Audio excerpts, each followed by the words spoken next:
Well, if you didn't know. excellent. Okay. Let's see. There's 8 of us here, 12 registered. I'm sure they'll show up eventually. Does anybody have anything you want to ask me before class starts? Anything like that that you don't mind sharing with the group? Or if you have questions, you can always email me or call me, and I'm glad to help in any way. I have a I want to, question. yes, go ahead, Lisa. Are you muted? Oh, you're muted.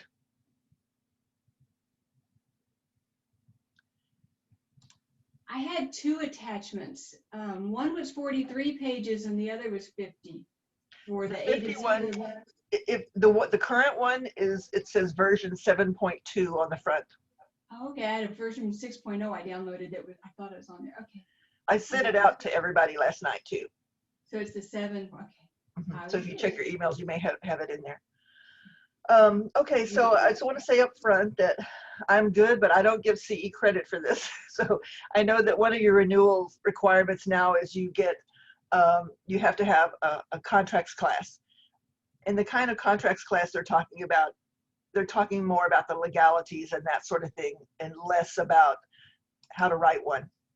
So that's Trek's requirement now for your renewal. If it's your first renewal, that's not in there. But if this is your second or later renewal, then you have to have a contracts class in addition, which I think is really smart. It's helps protect you. Let me go ahead, and if anybody doesn't have anything else to share right now, we'll go ahead and get started and let the stragglers get in when they do. Hey, sorry, Alice, quick question. Sure. Are we supposed to have something in front of us right now that you sent out, or was that just for KW people? Well, Like, you're a KW well, person, right? sorry, I guess I mean people who aren't new. Are we Okay. supposed to have something? You're supposed to have something that I sent out to everybody yesterday afternoon. Okay, An email from me. I And if don't see it. It could be because I signed up yesterday. Yeah, that would be why, because you're Okay. not in my database yet. Okay. So I apologize for that. But you're going to see it on the screen, what we're going to go over. Perfect. Okay, thank you. And then what I'd like you to do is email me so I can just get that to you as soon as possible after the class, okay? Thank you. Sure. Okay, so. Hey, real quick, Alice, Quentin, Yes. Quentin's pretty tech savvy. If you can forward it to me, Quentin, I can send it on to Jenna real quick. Is that okay, Alice? Yeah, of course. Save so she can have it. Yeah, I'll send it to you right now. Thank you so That would much. be I'll get it super. to you in a second, Welcome. Jenna. That's good to know that Quentin is tech savvy. He's switched on. He's Everyone, what? but he's kind of like just get it done kind of person. Oh, I like that. I like that. Okay, so I'm going to go ahead and share with you. I'm going to share my screen. I'm going to try. This is the one. Share. Okay, do you see this? Do you see it? Nod your head. Do you see the A to Z of the 1 to 4? Okay, good. Excellent. This is the part that I'm not always that sure about. Okay, so when I started out with this, a long time ago, I took in Dallas, in fact, and that's why I'm Alice from Dallas, by the way, if you ever want to find me, alicefromdallas.com. I also found out that Alice from Dallas was a fat lady in the circus, and if you Google that, you'll find that. So that I was like, okay, well, it can't all be good, but anyway. Bottom line is, I started this because I wanted agents to feel more confident while they're out there working, and knowing that, you know, it's I don't know. Sometimes you feel like you're all alone out there, and I don't know if you've not noticed that or not, but sometimes you do, and all you need is like a little something to kind of refer to. So because I'm one of those personality styles that when I was an agent, and I've been an agent for a long time, I won't bore you with the number, but I wanted to know all the answers. Well, guess what? the answers keep changing all throughout the years. And so what might be the answer then is not the answer ultimately at the time you're dealing with something.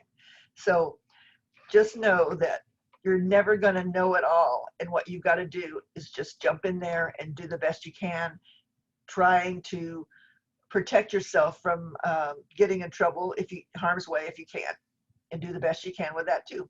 Okay. So I wrote this, and I, just like I said, this is version 7.2. I put that in the middle there. And I just wanted y'all to know that I update this as I learn something new or a different way to explain it to you. I change this all the time. So always look for the version number to see the latest and the greatest one. That's all I've got there. Next thing, I've got important things to remember, and I apologize if you think I repeat this contracts class, and I do every month, but it's just because it's so important, because this is the primary document contract that you'll use most of the time. That and the condo contract, but mostly this 1 to 4 is the one that you'll use primarily. So that's the reason I go over it every month. So important things to remember, and you can read all this when you're really bored and have nothing else to do, but it's basically saying if there is a promulgated form out there for something, use that form. Don't put it in an amendment, or don't put it in special provisions of the document, that sort of thing. And anything that's important for you to remember, I kind of put a little box around. So like telling your sellers, it's not what you disclose that hurts you. Sometimes it is, but it's not what you disclose that hurts you. It's what you don't disclose. Because I can promise you that one little thing they forgot to disclose, when someone finds out that they forgot to do that, they're going to jump on that and be suspicious of everything else and question everything through the transaction. So just be aware of that. And the other point to remember, it takes 1 to buy but 2 to sell. That has to do with community property laws in Texas, that sort of thing. So that's enough of all that.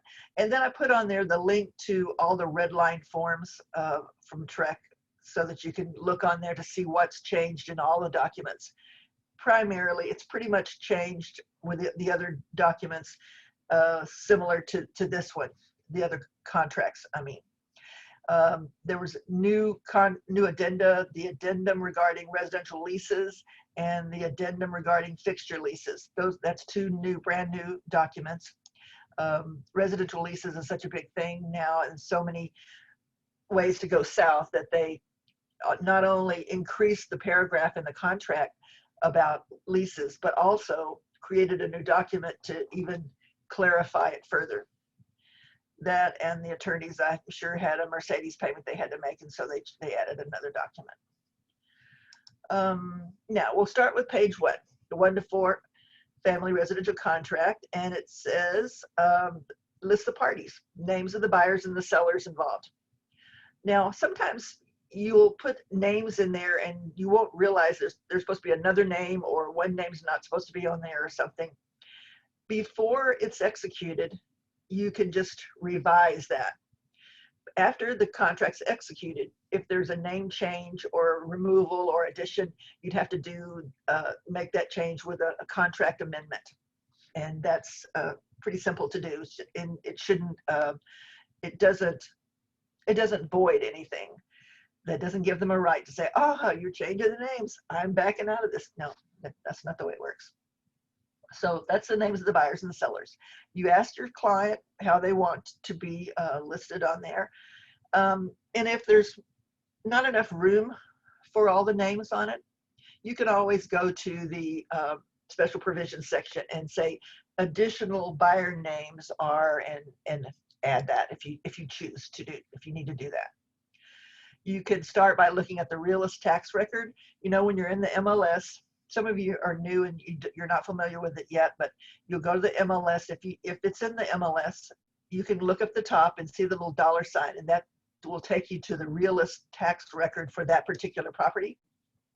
Or you can always search it through realist, but that's the quickest way to get to that particular realist tax record. And that's really important. I would always print that tax record out and keep it in your file so that you can see at a glance without having to go to it and look at it every time, because then that will show you the taxing entities. It'll show you if there's a mud or water district. It'll show you if it's in the flood zone, if it's not in a flood zone, and all that sort of thing. So it's really important to have that information that you saw at the time you were writing the offer. Okay. So that's that. Okay. The next section is you covered the buyers and sellers. Now you're going to talk about the property. Here's the property, and you're talking about the land, and you're putting the legal description. You'll get that off the tax record, the real estate record, and it'll show the addition. It could be whatever neighborhood it is, and then the physical actual address. So you put that all in there. So you're identifying and nailing down exactly what they're buying. And if there's something that's longer that doesn't fit in the box, where do you go? Special provisions to say paragraph 2 of this contract, in addition, is this information you could put on there. Then it goes over improvements and accessories. Let me make this a little bigger so you can see it. Is that better? Okay, so you go over improvements. And this is where we get in the weeds sometimes with things, because if the sellers don't put something there in D in exclusions, and it's in one of these improvements or in accessories, then that means it's supposed to stay. If they're saying, well, this was in there, but it's not staying, meaning it was permanently attached or something, or it's listed in there. And quite often we're talking about drapes and curtains. I don't know. I've never seen any drapes and curtains that makes me want to lose a transaction that much. But bottom line is sometimes people start getting their feelings hurt when they have interactions between agents, and sometimes the agents are responsible for that, because what I want you to remember is our job is to hold this transaction together, not to alarm our clients or not to create bitterness or anything between the principals.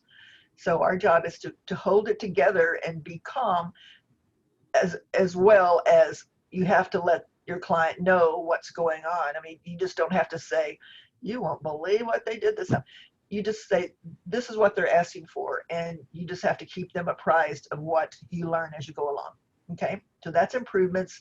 Those are the things that you typically see that there's a problem with. And then accessories. This is something new, though. Security systems that are not fixtures and controls for different things. Controls include sellers' transferable rights to the software and applications used to access and control improvements or accessories, and hardware used solely to control improvements or accessories. That makes me think of Nest and your little app that you control Nest with, Ring, all of those sort of things. And if Ring is up there and it's attached and you don't plan on leaving it, I would remove it. Tell your clients to remove it before you put it on the market, because the moment a seller tells them, okay, you can have everything except for this, that might be a little thing, but what do they focus on? That one little thing. Okay, I'm determined I'm going to get that no matter what. So just know that it's better for them to never see it to begin with.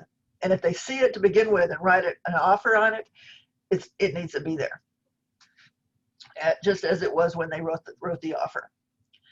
Oops. Okay.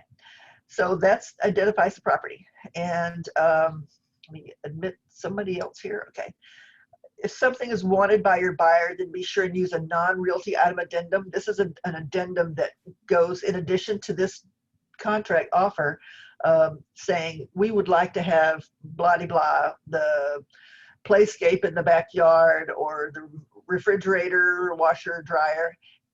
And even though if it's in the MLS and it says it has a washer, dryer, refrigerator that goes with it, you still need to protect your client and do a non-realty item addendum asking for those non-realty items to ensure that it doesn't become a problem or a negotiating item down the line.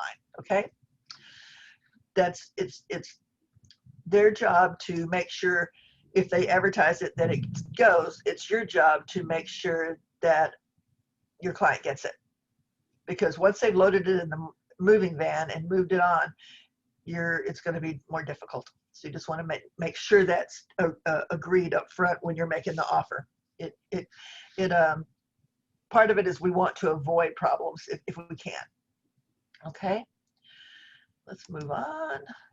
I heard some thunder just a minute ago, so we've had some really strange rain here, weather here lately, haven't we? Exclusions or any items that the sellers wish to keep, and that might be Aunt Mildred's mirror that is attached to the wall by more than just a hanger and a nail, but if they want to keep something and it's precious to them, recommend that they pack it away and get it ready for moving and replace it with something else that they're not as attached to. Talks about reservations concerning oil, gas, minerals, water, timber, and other things like that. Mostly it's oil and gas that we see though. There's a form for that. What a shocker, huh? Okay, so that's that. Then we go on to, we talked about the buyers and the sellers and the property. Now we're getting down to the important part here about what are you going to give me for it? So there's A, B, and C. 3A is the amount of the down payment. 3B is what they're getting a loan for. And make sure on 3B that one of those boxes is checked. And primarily you're going to check third-party financing addendum. I never see loan assumption or seller financing.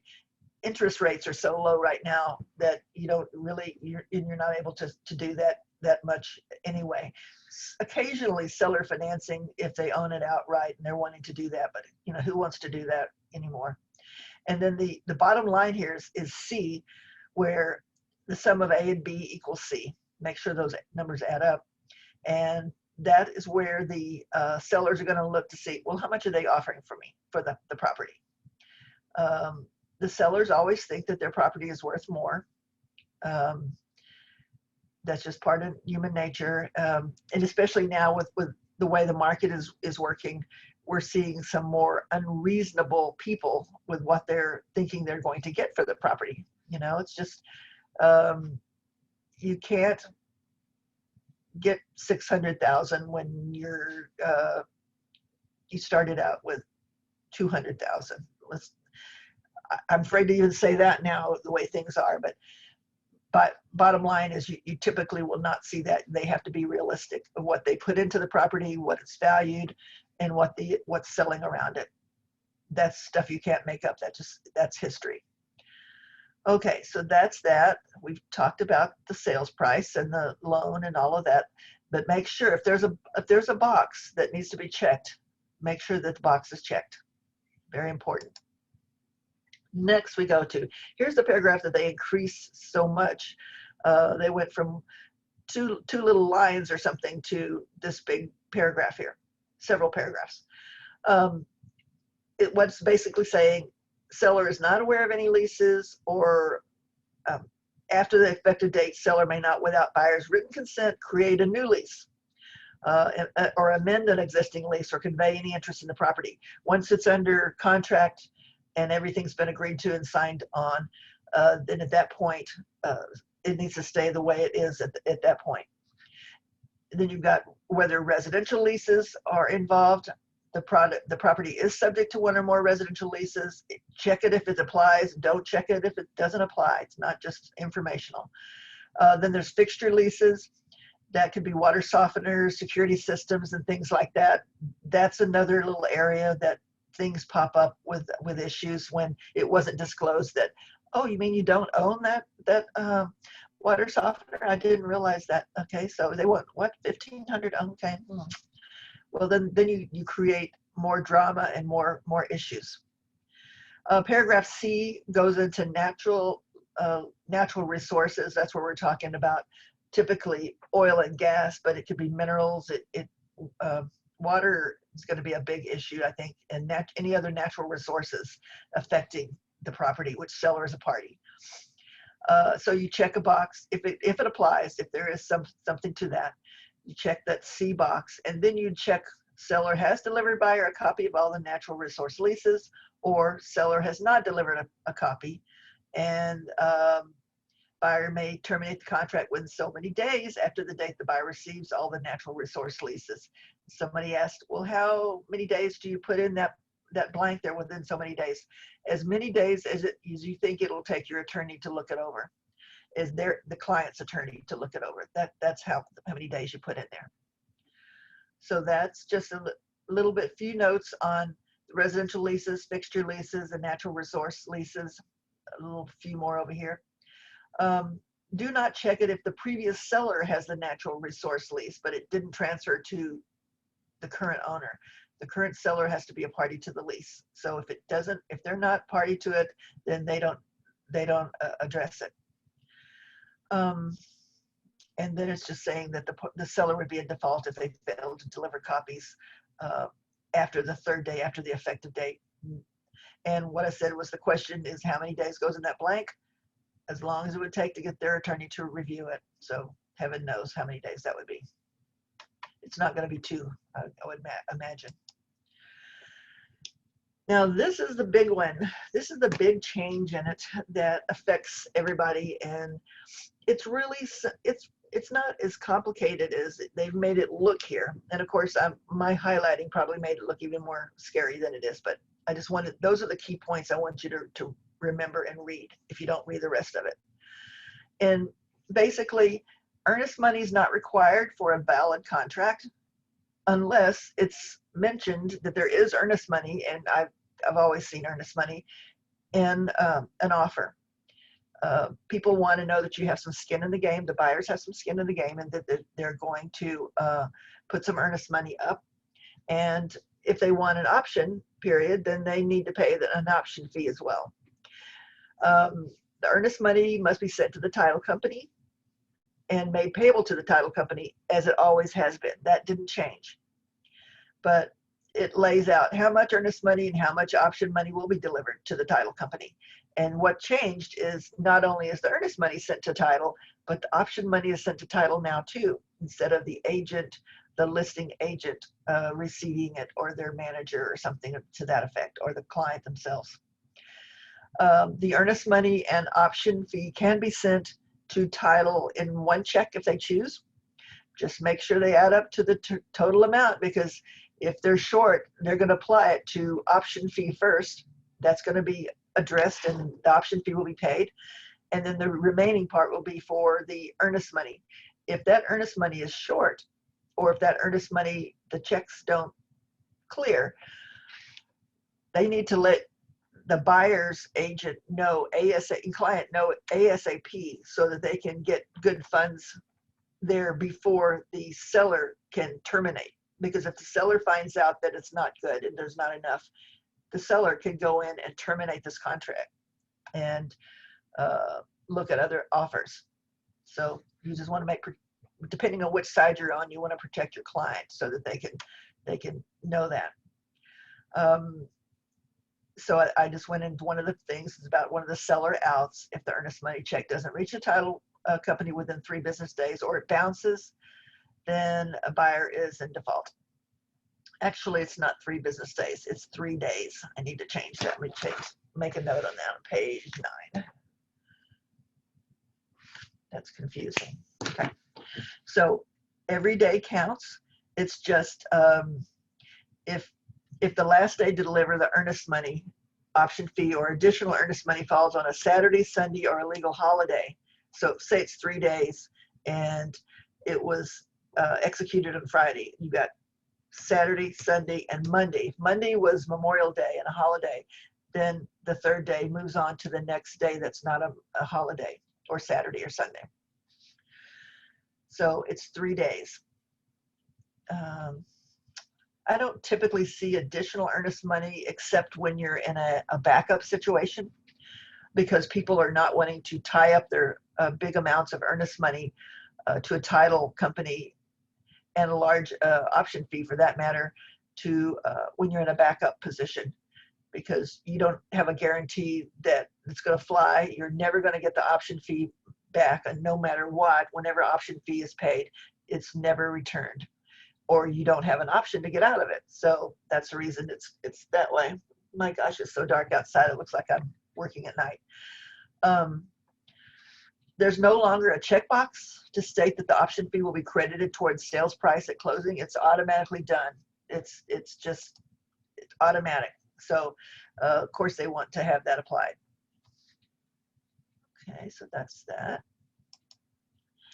Termination option. So the second part of that number is termination option, and it's so many days after the effective date of this contract. And notices under this paragraph must be given by. This is the only time at the end of the option period where the deadline is 5 p.m. All other deadlines for performing in one day is up to 11:59 p.m. 11:59 p.m. and before it's the next day. But when it comes to the end of the option period, 5 p.m. is the deadline time for that. So if it's 5:05, you can negotiate that and say, hey, you know, my server was down, or whatever the heck you want to. Communication is key, and also not ticking off the other agent is key to having something to negotiate here. But I would get in touch with them ASAP and say, you know, if it's okay with you, can we, what I would do is I would do it, well, you can't do that because it's not a contract yet. Well, yes, it is. It is a contract. So you could do an amendment saying that the option period day is changed to a certain day. You could do that a next day or something, just to make sure that they can't come back and change their mind, because guess what? They just got an all cash offer for $200,000 over what you were offering or whatever, some kind of craziness like that. So that just gives you a scenario if it's 7 days, but it's before 5 o'clock. Don't forget that, because if you don't send an amendment and get it back signed from the other side by the clients before 5 o'clock, your clients have bought the house as is. And while this contract and all contracts are as is contracts, the option period is what gives you some negotiating ability, and why option is so important to have that. So in other words, they must have a fully signed amendment agreeing to the repairs signed by buyers and sellers prior to 5 o'clock on the last day of option period. And this is the only situation where the deadline's 5 o'clock. Now, if the seller wants to get the option fee like right away before closing, otherwise they won't get it until closing. Title's not going to automatically just send it to them. They must request it from title. Otherwise, it'll just be credited to them at closing. That's how that works. And we talked about the checkbox not there about it applying. We'll credit it. Option period allows for buyers to cancel for any reason or no reason. And every time they review and look at that termination of contract, option fee is the first one. It's the most important one. But they keep adding more things of how reasons they can terminate on there, or why they're terminating, or they have an area for you to fill out saying what the reason is, and it better be a good reason, a legitimate one. Usually it's option or financing period. Okay, title is not, I know this hurts, but title is not required to notify us of timely receipt of earnest and option fees. It's up to the agent to ensure that they're delivered and when they're delivered. So I would stay on that title person, and that's why it's so important to have a title rep that you trust and have a relationship with. And of course, the other side, they're wanting to work with somebody that they trust and have a relationship with. And hopefully it's the same company or same title company, but it's not always that way. You want somebody that you trust and know that they're going to keep you appraised. They should keep both sides, appraised of what's going on with it. And if they're not, next time use a different title company. Now, additional option fee. When it goes up here, this little section, did it say? Nope, it doesn't say that. But down the line, if for some reason you were going to have additional option fee, that option fee will be sent directly to the seller with documentation. You don't send the additional option fee to title.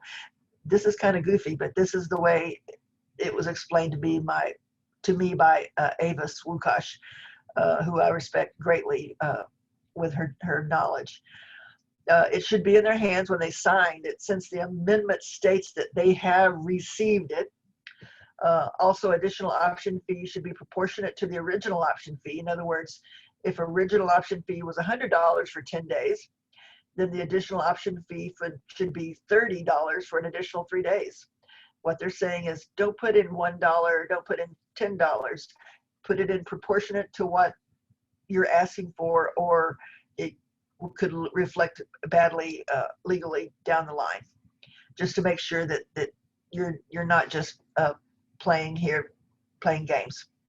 And that additional option fee, again, is made, in this case, not to the title company, it's made to the seller. So that's kind of goofy, but luckily, unless it's a backup, we don't have too often where we're doing additional option fees.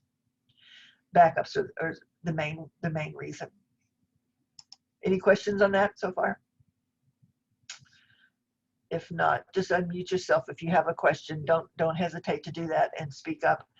Then we go on to failure to timely deliver the earnest money, failure to timely deliver the option fee, and it's talking about time is of the essence. It's very, very important, and it's saying strict compliance with the time of performance is required.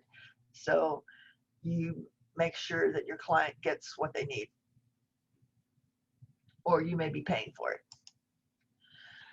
Next, we have title policy and survey, and basically it's just talking about who's going to pay for the title policy, and either at seller's or buyer's expense appear. And typically in this market, what we're saying is, hey, we're paying, as a buyer, we're paying for everything, whatever we can do to get this deal done. It just really depends on if it's a seller's market or a buyer's market. We know what it is right now, definitely. It goes into the different issues, different things that they're gone over in the title policy. And one of the things that is very important here is number 8. And those are the exceptions as to discrepancies. This paragraph names the title company who will provide title insurance for the buyer. Normally the seller pays for the buyer's title insurance, but it is a negotiable point, especially now. The insurance provides funding in a court case should someone come along and challenge their ownership of the property in the future. So this goes over the exceptions to what the title insurance will cover.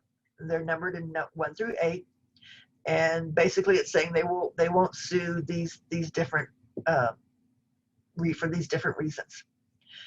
And then I covered the part already about the one exception that can be amended is number 8. It can be amended to only exclude shortages in area of this exemption, meaning boundary lines improperly surveyed that would make you end up with less land, etc. In other words, they will cover boundary lines, encroachments, protrusions, or overlapping improvements if you pay for the additional coverage. And it also gives you a little box here to check as to buyer or sellers paying for that additional coverage. And it ranges between a couple $100 and $500, $600, but it could be well worth it not to have to pay for some of that if you had to fight it yourself. It's especially good when you're dealing with rural property adjacent to roads or highways and water rights and that sort of thing. So it's very important to make sure of that coverage there. Commitment. This is saying within 20 days after the title company receives a copy of the contract, seller shall furnish to buyer a commitment for title insurance. And it's basically, it says the paragraph states that the title commitment will be delivered to the seller by the seller to the buyer within 20 days. The seller doesn't actually deliver the information, but rather authorizes title to deliver it. If something shows up and cannot be furnished within 20 days, the contract automatically extends the deadline by an additional 15 days to furnish that. And the title commitment consists of schedules, and the schedules are A, B, C, and D. And this just goes over what Schedule A covers, Schedule B, which is the one that's really important, what they will not cover, and C describes the requirements of the title insurance company. Basically, A, B, and C are more important, I'd say, than the officers and directors of the title company, but that's what's on there. And they're talking, and it also closing, agreeing to binding arbitration to settle any disputes. So they're, attorneys are involved there with that. Next, we have the survey. Surveys, I don't know, between appraisals and surveys right now, they're taking longer to get done. It's just people are getting, refis and all kinds of stuff. So it makes a big difference. A survey is required by most lenders in Texas. I can't imagine one that wouldn't want to have a survey. It's a negotiable cost, but typically a buyer expense. Especially now, buyers are paying for everything. If seller has an existing survey that's not been changed as to the layout, it typically will be accepted by the lender, but isn't a sure thing. But I want to say this, an existing survey must be accompanied by a notarized residential real property affidavit. And when it says affidavit, that means it's supposed to be notarized. That's TXR 1907, in which the seller swears that they have not made any changes, sometimes referred to as a T47. That goes with the existing survey. You don't need it for a new survey, just for an existing one. Surveys can run between $350, $600 on up, but typically, that's about what you'd see. Acreage, of course, it's gonna be a lot more. So an existing survey can save some money if delivered with the affidavit. If it's not delivered with the affidavit, it's considered incomplete, like as if they didn't give it. And what it says up here, this is a thing that hangs up here, C1. This is a thing that gets sellers all the time. If you're a listing agent and you're sitting down with your clients and getting paperwork signed and everything, and if they can't come up with their survey right then, they can't come up with it within a few days, then I would tell them, you can't find it. We're not going to, we're just going to tell them they have to get their own survey, etc. But bottom line is, don't let your sellers agree if that one is checked off in so many days to turn that in. If they don't have it, you would X through that and then have them initial next to it and say, you need to choose two within so many days after the effective date. Buyer shall obtain a new survey at buyer's expense. Or if they want to pay for it, which you're not seeing that now with sellers, sellers would buy it in paragraph 3. But what sellers don't understand is, they put it in bold. This is copied right off of the contract. If seller fails to furnish the existing survey or affidavit within the time prescribed, whatever's in that blank, buyer shall obtain a new survey at seller's expense no later than 3 days prior to closing date. Buyer shall obtain a new survey at seller's expense. So if they don't turn in the T47 with the survey, or they don't turn it in within the timeline, then, or if it's not notarized even, then it's not an affidavit and it's not complete. And the buyer can have them order a new survey at the seller's expense. So make sure that if you represent a seller, that they know what this says.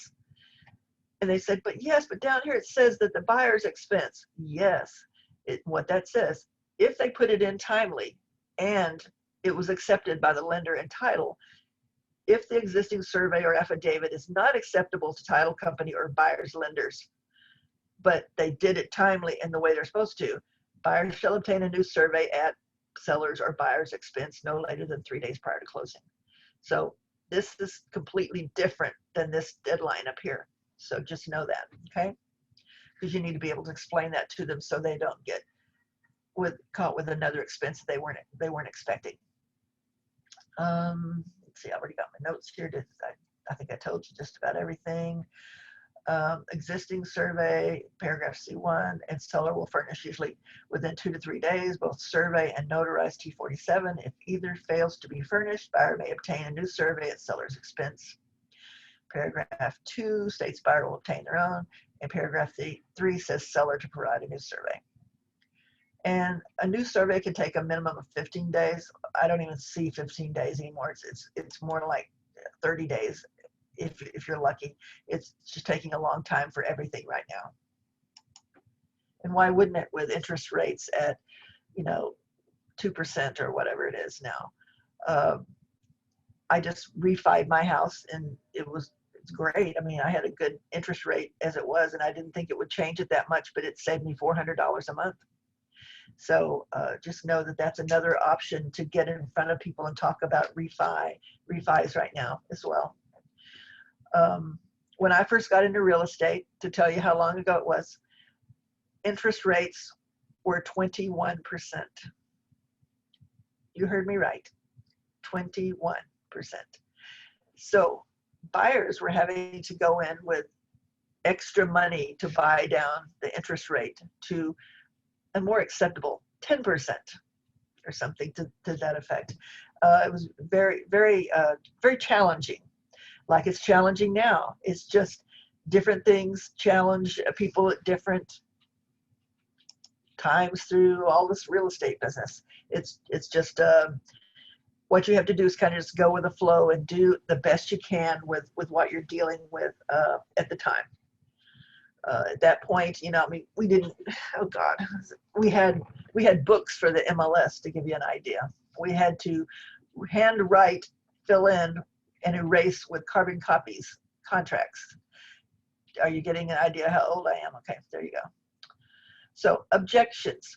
Buyer may object in writing to defects, exceptions, or encumbrances to the title policy, and it says provides for a limitation on the buyer's time to object to something. An objection must be in writing, not from the agent, from the buyers. The buyers are the ones that need to object. Signed and delivered to the listing agent and title company. So they can sign something, send it to you. You can forward it on to title, or they can send it directly to title and make sure you have a copy of it in your file. But 5 to 7 days is a good time frame to have the buyer review the documents. And if a problem exists from the buyer's viewpoint with what they saw in the title policy, then they want to object to it. A seller gets an automatic extension of 15 days beyond the closing date in the contract to cure them without even having to do anything. Automatic 15 days beyond the closing date. If seller can't cure it because of problems with the title within the 15-day time period without expense, the buyer can cancel the contract and receive earnest money back. At that point, they're either going to say, no, I want to stay in and I want to ride this all the way to the end of the city or whatever they want to do. But basically, they could get out if they want to. And I want you to know that this contract is geared it's all completely geared toward protecting the buyer. Very little protecting the seller. So that's why it's so important, if you're a listing agent, to know ways to protect your seller, to avoid them from having additional expense, if at all possible. Okay. If any questions, just speak up, guys, because I'm trying to look here and let people in and concentrate on what I'm saying here at the same time, so I don't sound like a blithering. Yes. Title notices, abstract or title policy. It goes over that. Membership in the Property Owners Association, otherwise known as an HOA, typically, or that sort of thing. And basically it says the buyer acknowledges that the broker advised the buyer to have an abstract of title prepared and examined by an attorney of their choice. This first paragraph is really ultimately a protection of us. It's saying broker advises buyer to have an abstract of title. Or obtain a title policy. If a title policy is furnished, the commitment should be promptly reviewed by an attorney of buyer's choice. That's saying we are not attorneys. We can't go over this with you. If you have a question, pardon me. If you have a question, then you need to talk to the title rep, or you could talk to the title attorney, or get an attorney of your own to interpret that for you. Okay. If using a TREC contract, then this is a protection for the agent representing the buyer. Every builder has their own contract, so you have to kind of, we can't explain builder contracts because that's not in our, they're not our promulgated documents, and we can't explain them. So if they have questions about them that isn't just a black and white number based answer that you can see what's on there, then you need to refer them to an attorney to interpret that for them. And that's not making you look like, oh, I didn't know the answer to that. I am not going to. No, it's not that you don't know the answer. You're not going to interpret someone else's contract. You're not even going to interpret too much other than what is noted on here in these notes, the contract, if it's not a builder contract. But just know that builders have their own contracts typically, unless they're small independent builders, and then we would use a new home contract for that. And so for paragraph E, it says up here, it's talking membership in property owners association. If it's a mandatory HOA or POA, then the seller must notify buyer of that fact. So basically, if there's anything about this property that they're buying, it's required to notify the buyers of it, what it is. If the buyer doesn't receive the addendum of property located in a property owners association, that's the document number of Texas Realtors, buyer may opt out of the contract and receive earnest money back if they don't get that.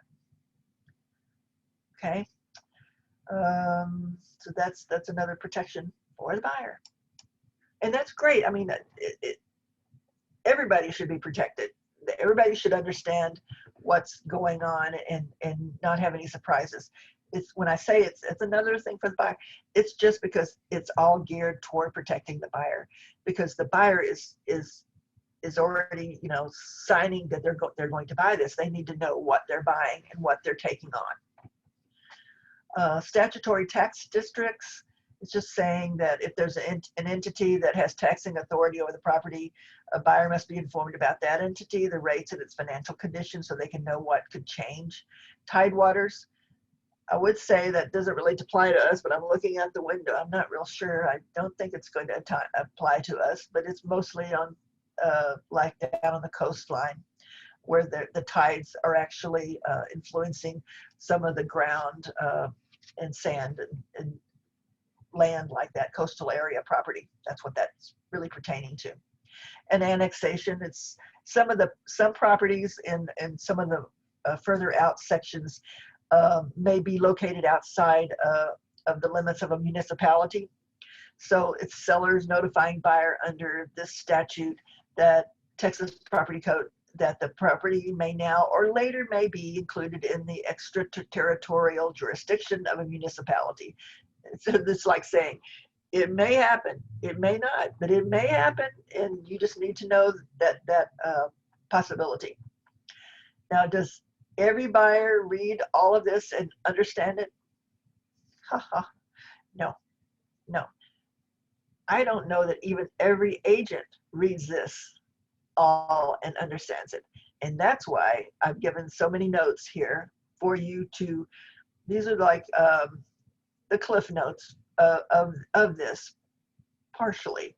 It's not the be all end all, it's just a place to start so that you're not completely unknowledgeable about one of the paragraphs. Because having that confidence gives your client more confidence in you, and that's how you build relationships and get more referrals. And that's important. And not to mention the fact, keep you out of trouble and out of your pocketbook. There's talking about taxing authorities.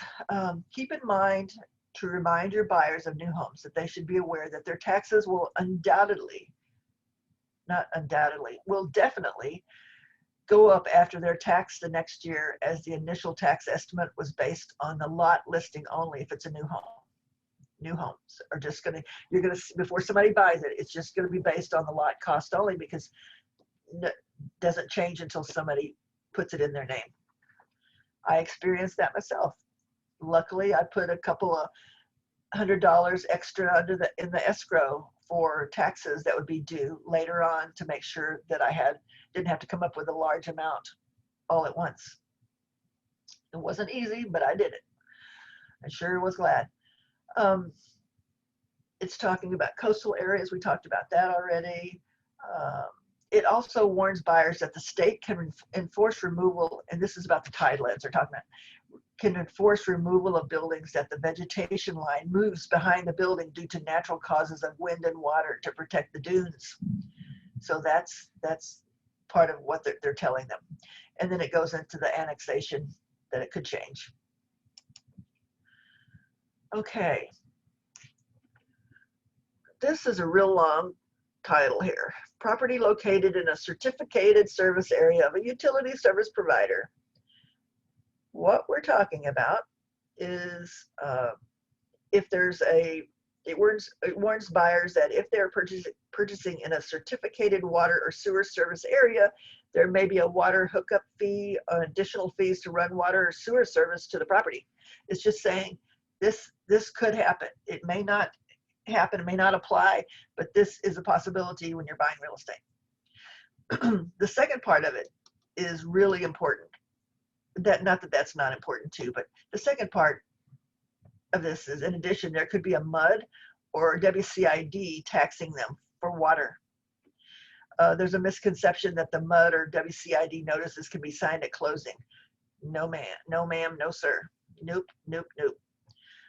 Because the MUD or water district notices must be presented by the buyer to the buyer prior to execution of the contract by the sellers, or the buyers can walk from the contract at any time, even up until closing. I don't think you'd want to give them an automatic out to get out of the deal for anything, although most buyers aren't wanting to get out for anything right now anyway, but in typical times, this is what that means. But the MUD or water district notice, how you would find out that is, remember I told you to make sure you had the tax record, the realist report in your file.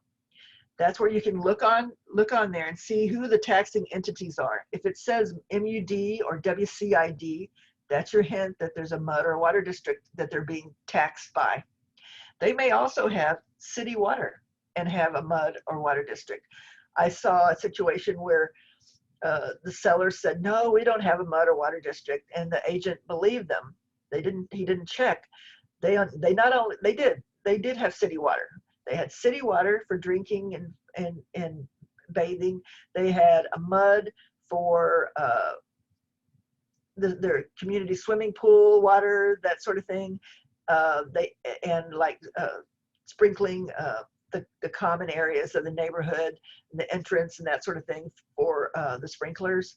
And then they had also a WCID that helped with the fire protection if a fire happened there, and the fire truck has to come up and get water to do that.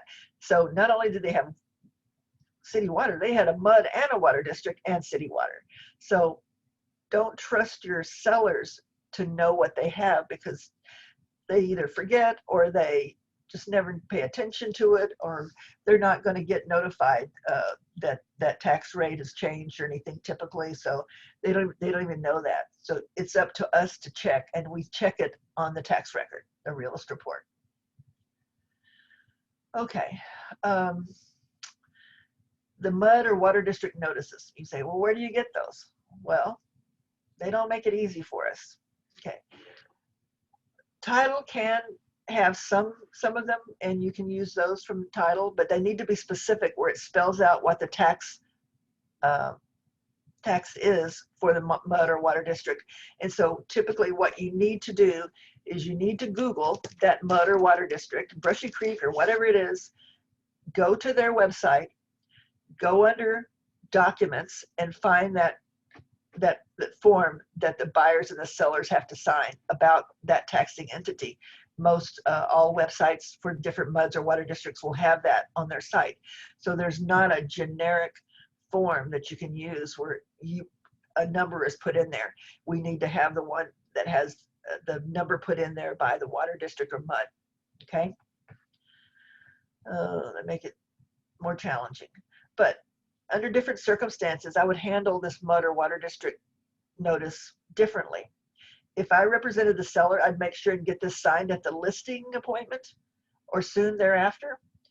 And if I received an offer, I'd immediately send one to the buyer's agent showing when it was sent before putting an effective date on the contract, because you want to have proof that you sent it before they agreed on the contract.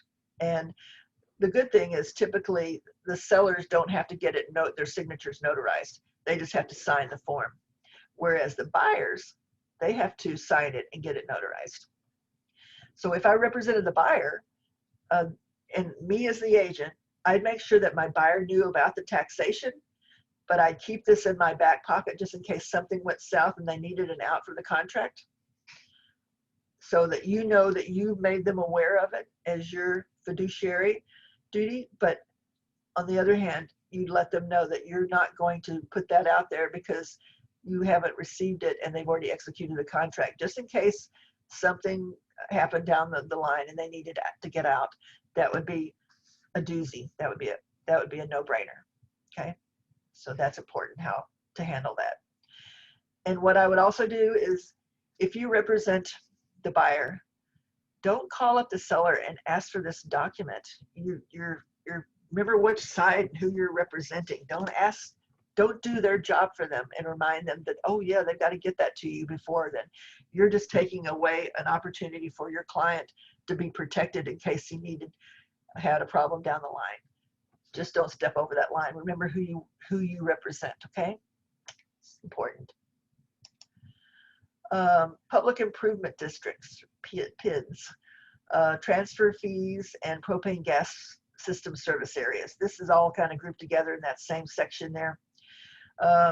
Public improvement districts are just warning buyers that, this is again warning the buyers, if they're purchasing in an area, they could lose their property if they fail to pay that assessment and become foreclosed upon. Not good. So, but they need to know that.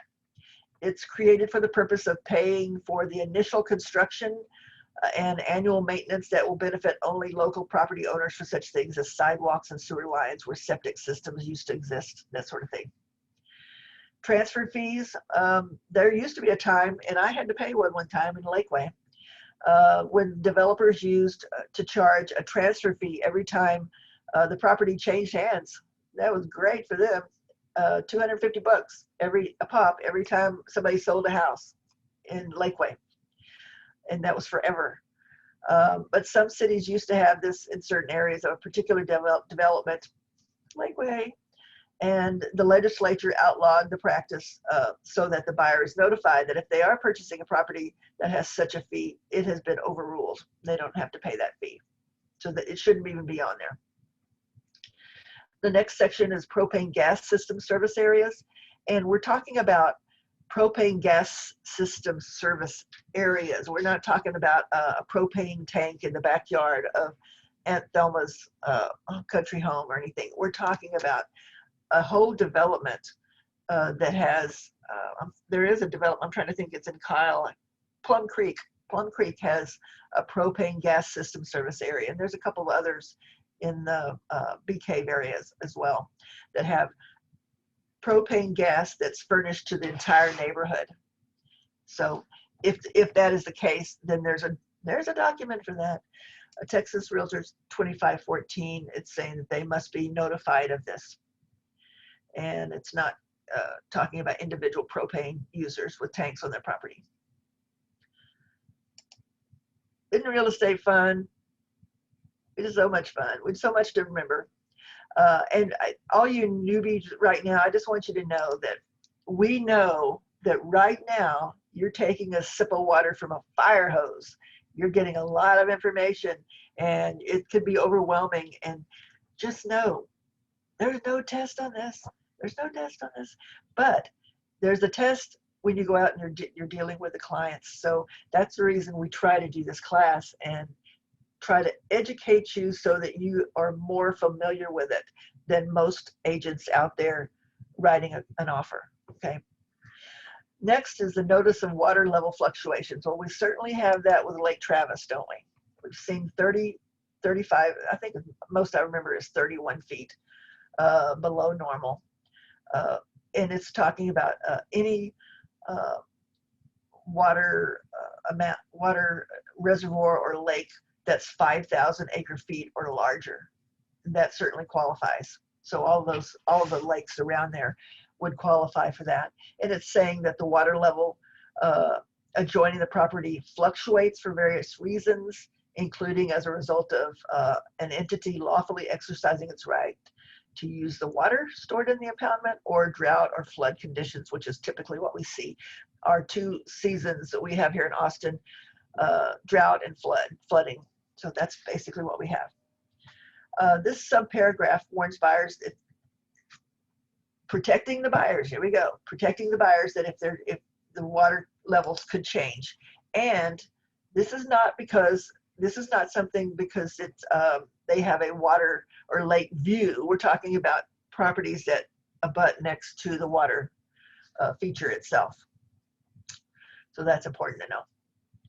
But this does cover it in there that it could change. So if they do have the view, they might not have the view, they're saying, at some point.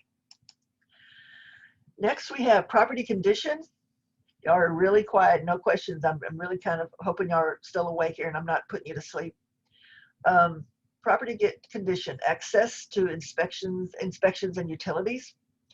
It's saying that utilities must remain on throughout the listing period and until closing in order for the property to be able to be inspected during a buyer's option period and to help maintain the property so that it doesn't have a problem later on. The lawn didn't get, not that we're having to worry about that right now, but the lawn didn't get watered and it's lost and all that kind of stuff.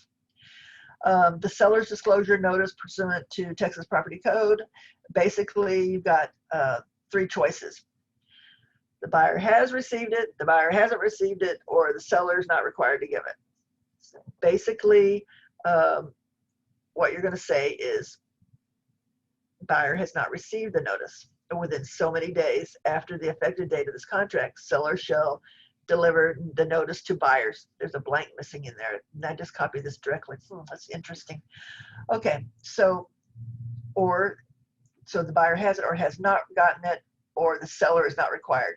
How many times have y'all heard from an agent that says, oh yes, it's on the MLS, just get it off of there? No, don't do their job for them. You can get it off of there for your knowledge, but make them do their job and get it to you within the so many days.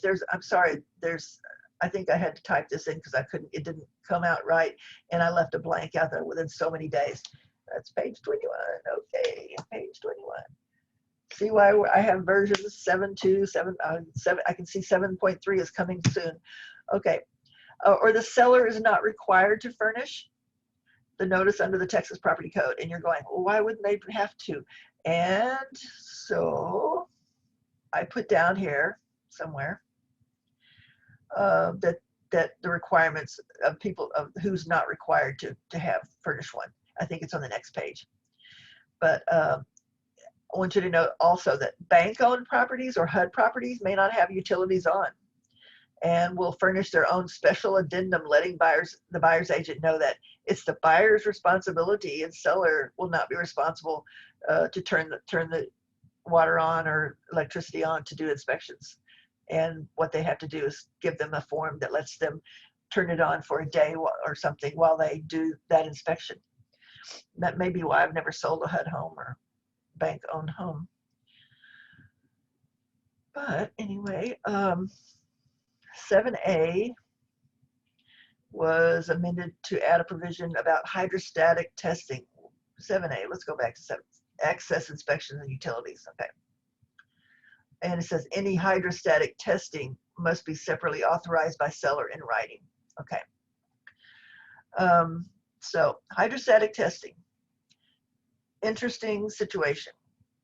So 7A was amended to add a provision about hydrostatic testing, water pressure testing, and it must be authorized in writing by the seller. There's a form for this, of course, TXR 1949, and it addresses who pays for and is responsible for damages. You see why they don't use it very often?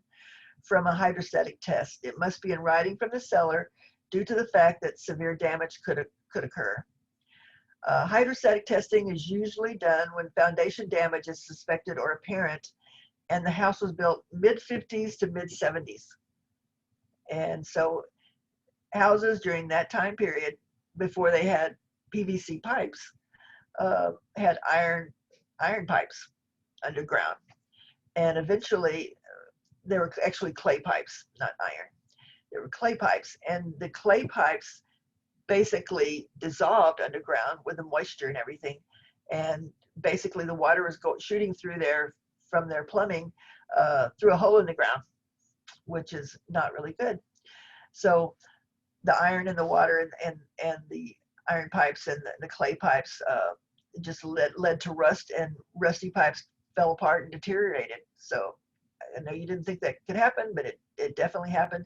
It happened in a transaction that I was involved in, and it was just a hole in the ground there, and the sellers luckily owned it and agreed to paying the $30,000 it took to add pipes from their house out to the streets, to the city section. $30,000. If they own it outright, that's not as big a deal than if they're kind of refied and they just really don't have the money to do that. So that's an issue there. So it's just saying damages could occur and why it's so important. Only the sellers may fill out a seller's disclosure. Never touch it as an agent. The one thing that you should always do as an agent, though, is ensure that if you're doing it electronically, that the address is at the top of all the pages, so that you know for sure what property it applies to. You can know right then in the transaction because you've got it in your hands, but down the line, you want to have proof that that was the seller's disclosure for that property at that time, okay? There are 3 choices here for the seller's disclosure, and we talked about that. Buyer has received it, and as a seller's agent, this is what is best. Buyer has not received the notice, and if the seller never delivers it, buyer has an out up to closing date to get out of the contract and get their earnest money back. Even if the seller furnishes it within the time period to deliver to the buyer, the buyer has an out of the contract for 7 days after they receive it, or seller's not required to furnish it per the Texas Property Code. And there are 11 situations where you're not required to have a seller's disclosure. And I've got those highlighted down here. Who's not required to furnish a seller's disclosure? I've got them all listed. And basically, new homes aren't going to have them, right? If they're going through a divorce, it's not good luck with getting one there. That's not required. Foreclosure, bankruptcy, lender through foreclosure, guardianship, trusts, typically what we see. If it's a trust or somebody has inherited some property and they don't know anything about it, they're not required to fill one out. If they're selling it though, and they have been living there because they inherited it, they do have knowledge and they do need to do one. You can't claim that same thing. Or when the value of the dwelling doesn't exceed 5%, basically it's a tear down, then they're not required to do one. Also, like, it's for single family homes, seller's disclosures. So you wouldn't even do one necessarily on a duplex. Personally, I think on a duplex, I would do one for each side, but it's not required at all. So only single family homes where they're required, okay? Even what we call a FSBO, for sale by owner, must still provide a seller's disclosure. And an investor who's never lived in the house, but he has had it rented, he still must provide a seller's disclosure if it's a single family home. If a property manager is overseeing it for him, then the investor should contact them to get the information to help him fill out that seller's disclosure.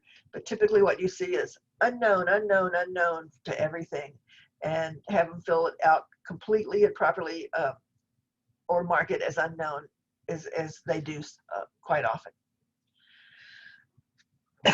Excuse me, getting dry. So that's FSBOs and investors. The TREC disclosure is the shortest and has the minimum required information, 4 pages. That's the TREC document. The Texas Realtor disclosure is 6 pages. It's the one with a little bit more information and places to initial all pages and prove they read it on each page, and that's why it's so important to have that address on each page. Let's see. Things to remember to tell your sellers: it's not what you disclose that hurts you, it's what you don't disclose. Everything else is suspect after that. But what we also request is for people to use, you know where I'm going with this, to be aware that if the sellers don't disclose something after the buyers move in, guess what? The sellers, the buyers, the neighbors next door are going to come over and say, "Isn't it a shame about what happened in the house you just bought? Isn't it just awful?" I was so sad when that happened. And you just knowing that it might not apply. It may have been a fire. It may have been something, but it just needs to be addressed up front, even if it was fixed, just so it's not a surprise or a gotcha down the line. What we're talking about here, and I've got it in a little box here, is use the Seller Shield dashboard that all of our agents have access to give their clients to fill out the seller's disclosure of their choice. They have a choice between the TREC seller's disclosure and the Texas Realtor seller's disclosure. They can use either one. Doesn't matter to us. They can choose. Questions about Seller Shield can be sent to this contact person at that email, or if you have a specific question, you can feel free to ask me. If I don't know the answer, I will refer you to the contact person. Seller Shield is free. Hello? Somebody have a question? No. Okay, you might want to mute yourself then. Seller Shield is free for the agents to use and their sellers to use. If the seller wants to purchase coverage, then they can. And what coverage means is for between $199 and I think something like $399 or something, $399. I'm talking about not $3.99. They can purchase coverage if they're a seller through us, through Seller Shield, in case there was a legal issue that comes up within a period between 1 and 3 years. Okay. So what's so great about Seller Shield is the fact that it walks the sellers through step by step, filling out the seller's disclosure if they have a question about, okay, so it says, does it have French drains? And then there may be a little thing, well, I don't know what that means. Click this and it tells you then what a French drain. Okay, no, I don't have that. So we don't have to answer questions as much, or if at all, really, once they fill that out. And if they don't fill something out that's required, then Seller Shield is something's going to pop up and say, you did not fill this, you did not answer this point here. So that's a great thing about having it. And then once they've done it and they've signed it, it pops up in your dashboard, the agent's dashboard, saying it's complete or it's still being worked on or something to that effect. Let you know what the status is, so you can know if you need to remind them to finish it up or see when they'll have it. But it doesn't cost the agents anything to use. It's something that's some people may want to buy protection for their sellers as a point of saying that, you know, if you list with me, you get this certain services, but it's no need to have to do that. There's no need. They can buy it if they want the coverage, and it's something like covers something like 90 hours of legal costs or something. It's quite good actually, but I'm not aware of anybody who's had to use it because they've been doing the seller's disclosure online and having all their ducks in a row. And it states on the bottom of the seller's disclosure that when you've done it through Seller Shield, it's got that little Seller Shield icon at the bottom.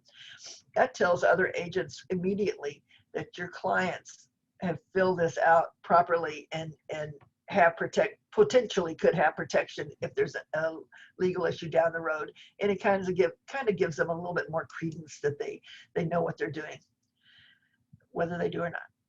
But anyway, it just walks them through the filling out of this document, and it's so helpful. Okay, how are we doing on time? We're doing pretty good. Okay, acceptance of property condition. Like I said, all contracts are as-is contracts. So D is acceptance of property condition. Either 1, and there's a checkbox for that, or 2, there's a checkbox for that one. Buyer accepts the property as is, or buyer accepts the property as is, provided seller at seller's expense shall complete the following specific repairs and treatments. Well, my thought is, if I'm wanting to get an option period for my client, and I always want to recommend that they do that, I typically see buyer accepts the property as is, D1. And then they have the option down there to get an option period so that they can do their due diligence to check out the property and see what's going on with it and everything. So I think that's pretty wise, because if you put anything in this D2, basically what that's going to tell up front to the sellers is, okay, so they've offered me this much, $450. Okay, they're asking for me to do this, so that's going to cost me at least $10,000 or whatever it is, could be the number that they come up with in their head. They're going to automatically add that on to the amount that they counter at, or something to that effect, typically. So I say, in my mind, and that you do it the way you want to, but I negotiate the price first, and then we, in the option period, we negotiate repairs or things we're asking for. That way we get the price first and then deal with the other. And I don't think that that's being sneaky or anything like that. It's looking out for your client's best interest. Remember, if there's a box, check it off, or it might not apply. So anyway, we just looking here to see if there's anything else. Remind your clients that when they have the inspections, we're not looking for missing switch plates or anything like that. We're looking for big items, or even medium size items that would cost them money and would need to be done either because the lender would require it or whatever for something. Right now we have some roofs with hail damage and stuff that people are not aware of, or they find out later. And so there's different things that you just have to prepare them for, the potential. And that builds trust with your clients, because they know that you're looking out for their best interests and that sort of thing. It's all about real estate is a relationship business, and people trust people that are straight up and honest with them. I wouldn't scare my clients, but I just make them aware of things, how things work, and what I've seen in the past and how it's happened. Having the property professionally cleaned prior to delivery, or having the septic system pumped out prior to closing could go in that little 2 if you wanted to. But like I said, I save that for after I've done the inspections and all. My client, I always recommend they have inspections, of course. And of course, you're seeing now, people are asking, sellers agents are saying, okay, no option period. Just crazy stuff. Like, they don't even want you to have inspections. Well, I'm sorry, but they're going to have inspections. I don't know that they're going to be able to negotiate anything for it, but they're certainly going to know what they're inheriting and buying. So lender required repairs and treatments, and then completion of repairs and treatments. This is where the buyer out if required repairs exceed 5% of the sales price. And whatever the reason for a large expense, they can get out and get their earnest money back if it's a large amount. The lender is alerted to the repairs in the appraisal report, as they don't usually see an inspection report. 7F, any agreed upon repairs are to be completed during the process, and the seller will do so legally with, this is important, with proper permits and licensed contractors if licenses are required. Texas has no license for general contractors or remodelers. Plumbers, yes. Electricians, yes. So I would want to make sure that they're licensed and bonded electricians or plumbers. It's important if the house can't be insured without the repair. No insurance equals no lender, which equals no house. So it also allows extending the closing date by 5 days if needed to have the work arranged for by the sellers. So that's completion of repairs and other treatments. Treatments could be termite treatment or something. Who knows what kind of treatment. Environmental matters and the residential service contract is G and H.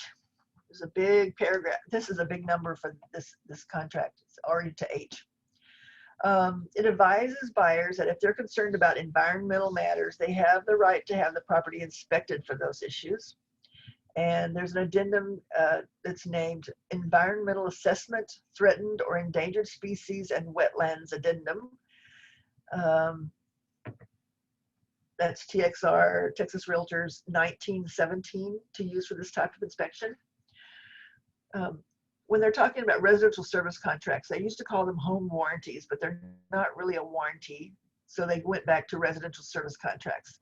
It's a residential service and a contract with that company to come and check it out to see if something's not working. They're not required by our office, but we strongly recommend you get them. They are required to ensure coverage by our E&O provider though. So since they're required, we can't force them to buy one, right? We could buy one for them if we wanted to. But if a buyer doesn't want a residential service contract, have an email in your file that shows you recommended one, but they just decided they didn't want it. A typical contract for a residential service contract will be about $575 on up, depending on how much coverage or what they want covered. Could be additional for a pool or a spa or for different items in the house. Service calls typically run between $60 and $80. And what we recommend is this typical name, give them 3 names of companies to your buyer client to research and choose which one they want. Pardon me. When the buyer agent will notify the title company of the one they choose, because if y'all don't, if you as the agent for the buyer, if y'all don't choose a home warrant, I said it, a residential service contract company, then the title company will automatically pick one. Yep, you heard me right. They just pick one to use to make sure that there's some coverage, because the timeline is cracking on there and they need to make sure that they have a residential service contract in place. So it's important for you to send them an email saying, my clients have chosen this company for this coverage, blah, blah, blah, to use. Let them know who they choose as soon as you can. Yep, already told you that. It's very important to order the residential service contract through the rep for that company to make sure the client gets the type of service contract that they need, with any discounts that are applicable for us as agents working with this company, and to avoid a 30-day delay of coverage.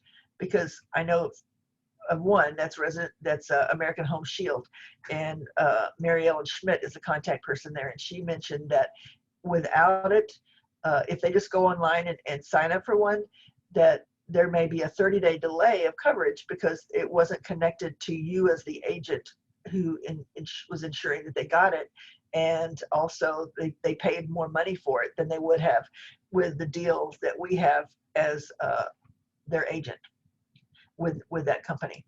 So that's just one company I know of, but I'm sure there's some other gotchas with some other companies like that that you need to be aware of. You need to, when there is one asked for, you need to reuse the Residential Service Contract Disclosure, TXR 2513, and you would add that in the list of documents attached to this to disclose our relationship if a service contract is involved in a transaction. And the only company that we do have that with right now is American Home Shield. So that would be in there. And if you have questions about that, please shoot me an email, alicecarone@kw.com, and let me know that you have a question about that, and I can send you a sample of how the TXR 2513 needs to be filled out, depending on which side, the buyer or the seller side, okay? We will also cover this in my addenda class that's at the end of the month as well. That's coming up, I think, on the 24th of June or something like that. I can't believe it's already June. Oh my gosh. Woo. Brokers and sales agents. It's just saying, if you are related to one of the principals of the transaction as the agent, as their agent, or you have you own more than 10% or a trust for which the broker or sales agent acts as a trustee, or of which the broker or sales agent or the broker or sales agent's spouse, parent, or child is a beneficiary, we must notify the other party in writing before entering into a contract of sale and disclose that if applicable. Now, it lists there spouse, parent, child, business entity, and all that kind of thing. If it was my cousin, I'd still I'd just still put it on there. Just let them know that yes, I have a relationship with this person. So this is page 27. I need to put some lines on there. All right. Broker's fees, it's just saying all obligations of the parties for payment of broker's fees are contained in separate written agreements. They're called listing agreements. So in the listing agreement that the listing agent has, it's going to specify what broker fees are paid and the total amount, and then what goes to a buyer's broker and that sort of thing. We do not pay sub-agents. A sub-agent means they are basically, they don't represent anybody.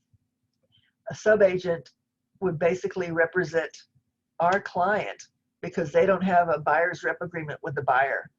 If they're involved in this transaction, they don't have a buyer's rep agreement with their buyer, then they are a sub-agent, and we pay zero to sub-agents. You must be on one side or the other, and I'm not going to let you be on my listing side. So you must represent the buyer, and that's what sub-agents are. Okay.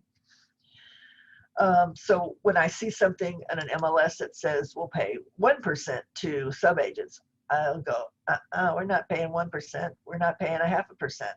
We're not paying anything to sub-agents, because if they don't represent somebody and have a document saying they do, if there's a legal problem down the line, they're basically representing our client, and we can't allow that. They have to be responsible for their side of the transaction. Okay. Broker's fee, that goes into that. That's enough on that. Closing. Okay. This is important. This is another thing that the sellers look at to see when they're wanting to close. Basically, it says 9A, the closing of the sale will be, and this is really important, on or before blank date 2000, and you put 21, or within 7 days after objections made under paragraph 60 have been cured or waived. So that's a closing date. So if it closes on or before, you don't have to do an amendment to change anything if it's closing earlier. But if it's closing later, a day later even, I would do an amendment saying the closing date is changed to blank date, however, whatever date you've agreed to on both sides, to make sure that it's still under contract. Okay. If you go past that date and you don't have a closing happening, you have avoided. It's a done deal. It's not going to happen. And then you have all kinds of issues trying to get the earnest money released and that kind of thing. So just be aware of this is a very important day. And all pages will have the address of the property on the top as well to identify that this page and what they've agreed to is all about that property. That's why it's so important to have that information there. I see a lot in command of people turning in where they don't have the address up there on the documents. And once it's ready to close, I typically can't do anything about it at that late date. So anyway, that's the information about closing.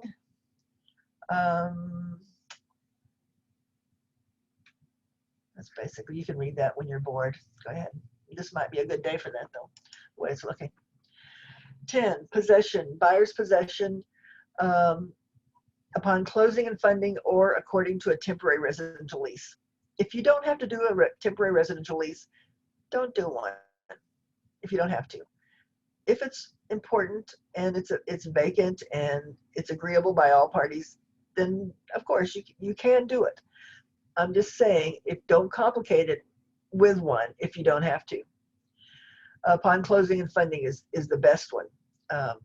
That's when they get the keys and they get to move in. A new section that they added is about smart devices. It's really interesting. I think we're going to see more and more of this. So before we get to smart devices, though, we're still talking about possession according to a temporary residential lease and all. This is information about the seller's temporary residential lease and the buyer's temporary residential lease. And buyers or sellers should contact their insurance rep to see how temporary lease will affect their possessions being covered by insurance. It's recommended that they get renter's insurance for contents if the sellers are staying in there after closing. All of a sudden then their contents in there are not covered by insurance. The dwelling is covered. The dwelling itself is covered through the new buyer's insurance, but the interior stuff is not covered. So they would need to have renter's insurance to make sure if there was a problem, flooding or water leak or something, a fire, heaven forbid, any of that, across myself now, then that is really important for them to do, okay, to get that. Smart devices section was added to clarify that those devices get transferred with the sale of the property. It's advised to have sellers change their passwords when they have giving the access to the controlling of that Nest or whatever it is. Then I would suggest that they change their password to just password, so they don't have to give up their favorite passwords, because we all know we have our own favorite passwords that we want to use and all that good stuff. So change their password before they give it to them. Then they're not giving their personal information. At this time, TREC hasn't seen a substantial enough usage of smart devices to change their seller's disclosure, but I have a feeling it will be coming down the pike. Probably next revision, that when they change something, I wouldn't be surprised if they don't add smart devices to it. Just not essential enough yet. What else was I going to tell you about this?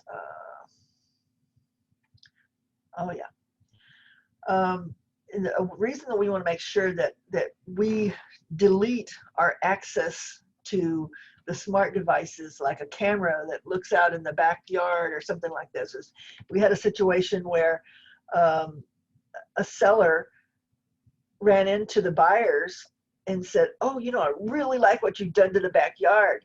And they're going like, "How do you know what we've done in our backyard?"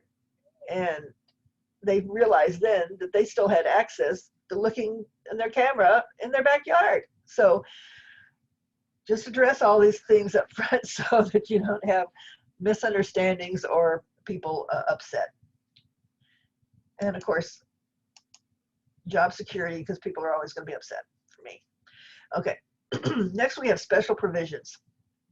This is a section that we can all repeat after me. I am not an attorney. So be careful about what you put in special provisions. or it could be perceived that you're practicing law.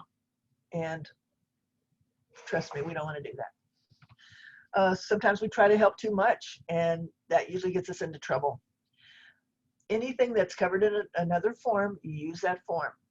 So that's why we don't say anything about the appraisal in there anymore. We don't say anything about non-realty items anymore, because we've got documents for those. I will say that sometimes you do have to say something about the appraisal in special provisions if it's a VA or FHA loan, because you can't use that appraisal addendum, because that's only used for the other type of loan. You can't use it at all for FHA or VA. So the only way you could specify that your buyer is willing to pay more up to a certain amount on a VA, which automatically gives them an out to make your offer look better, is to put it in special provisions. You just have to be careful of making sure that you don't say, if this happens, then this happens. That is something that is considered practicing law.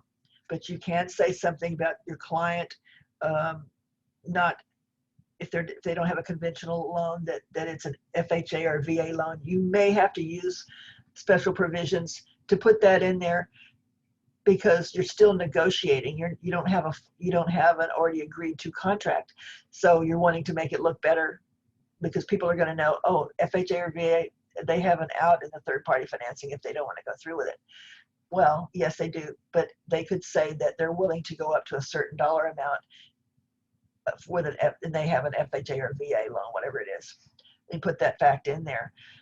If it had already been negotiated, then they would use an amendment. But while you're negotiating the beginning of it, there's no other place or any way to do it. And it's very, very close to practicing law, but it's factual, and you've got to put that in there so that they know up front and it's in writing that you've agreed to that. This is where you could put additional names of buyers or sellers that didn't fit in where it belonged, or the legal description, or you could put it, nobody uses offer deadlines, I don't think, anymore. They were just saying, please, please take my offer. I'll come clean your house, whatever, just I need it. So they're pretty much doing whatever they can do to get the deal. We don't use we can't do lease purchases, because only attorneys can construct something of that nature. There are no promulgated forms for lease purchases. So you can't have a lease and a purchase agreement at the same time. That's not good. We can't use escalation clauses in this paragraph or anywhere else. That's where you're offering a dollar amount over the highest offer in order to get the offer accepted. They said, no, that's in the whole state of Texas. That's not just us. Nope, that's practicing law. You will see occasionally people who have had their broker's attorney create a document saying something about an escalation clause. Just explain to your clients what that means and how that could possibly affect them, and that we're not allowed to do that, and that tells them something about it, and they don't have to sign that form. So there's more information about escalation clauses. I think you see a video about it, and there's documents that I've sent out about it. I probably need to send it out again pretty soon to get the newbies to have the information about escalation clauses. Settlement and other expenses. This is another place where the sellers look immediately to see if they're asking for closing costs to be paid. This is where that would go. This tells you maximum contribution that the sellers can do for a VA or FHA or USDA or any of that. But ultimately, check with the lender to make sure that if they were asking for it, which nobody's asking for that anymore right now, that's where you would want to check with the lender about that. They're the be-all, do-all about it. Prorations, this is the amount of property taxes, assessments, dues or rents, and HOA fees that are prorated through closing date. Sellers responsible for that closing date is responsible up to that closing date. Let me change that. Let me write that page number down. That is page number, what page number is that? That is page 33. I got some work to do here, okay. Prorations are just, and luckily the title company figures all that out, so that takes a little stress off of you for that. Casualty loss, they're talking about fire or flooding, that sort of thing. And it's just saying if the property is damaged or destroyed by fire or other casualty between when the effective date of the contract and closing, seller has a chance to restore the property to its previous condition in time for closing, or buyer can terminate and get earnest money returned if they don't want to deal with that. Buyer can choose also to give the seller more time to make repairs, but they need to do it on an amendment extending the closing date and any other things that are affected by that. So that's important. Default, very, very important paragraph. Also the most boring paragraph to read, but very important. This explains what default is and how it's remedied. And it basically says if the seller refuses to sell or the buyer refuses to buy, the other party can sue them for specific performance. If buyer is refusing to continue due to one of the many outs the buyer has, then that's not a default. That's just getting out of it because you're allowed to. The seller has almost no, they have just very few outs. All they can do is say no to something, basically. Either repairs, extensions, or anything like that. If the sellers find that earnest money is not deposited per the contract, then the buyer will be in default, and that is an out.